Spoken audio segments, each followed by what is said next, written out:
पंतप्रधान नरेंद्र मोदी यांची ग्रीसच्या पंतप्रधानांशी दूरध्वनीवर चर्चा. भारत युरोपीय महासंघादरम्यानच्या मुक्त व्यापार कराराच्या वाटाघाटींना वेग द्यायला सहकार्य करण्याचं ग्रीस पंतप्रधानांचं आश्वासन. देशातल्या शेतकऱ्यांचं उत्पन्न वाढवण्यासाठी उत्पादनात वाढ करण्याबरोबरच कृषी खर्च कमी करायला सरकारचं प्राधान्य. केंद्रीय कृषी मंत्री शिवराज सिंग चौहान यांचं प्रतिपादन.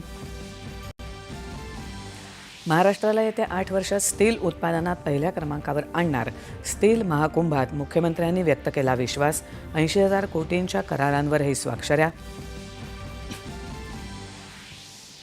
हरित स्टील उत्पादनासाठी 5,000 कोटी रुपयांच्या निधीची तरतूद केल्याची केंद्रीय मंत्री प्रल्हाद जोशी यांची माहिती.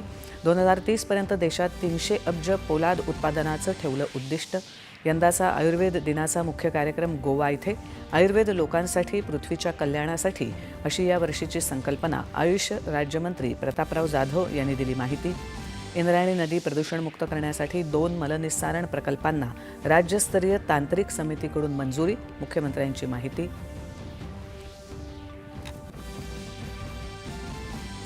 सत्ता किंवा पदासाठी नव्हे तर राज्यात स्थैर्य, प्रगती आणि ठोस निर्णयांची गरज ओळखून युतीत सहभागी झाल्याचं उपमुख्यमंत्री अजित पवार यांचं राष्ट्रवादी काँग्रेसच्या चिंतन शिबिरात प्रतिपादन.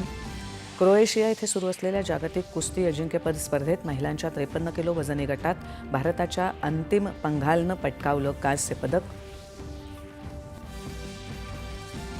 आणि आशिया करंडक क्रिकेट स्पर्धेत आज भारताचा सामना ओमानशी तर अफगाणिस्तानचा पराभव करून श्रीलंका संघाचा सुपर 4मध्ये प्रवेश.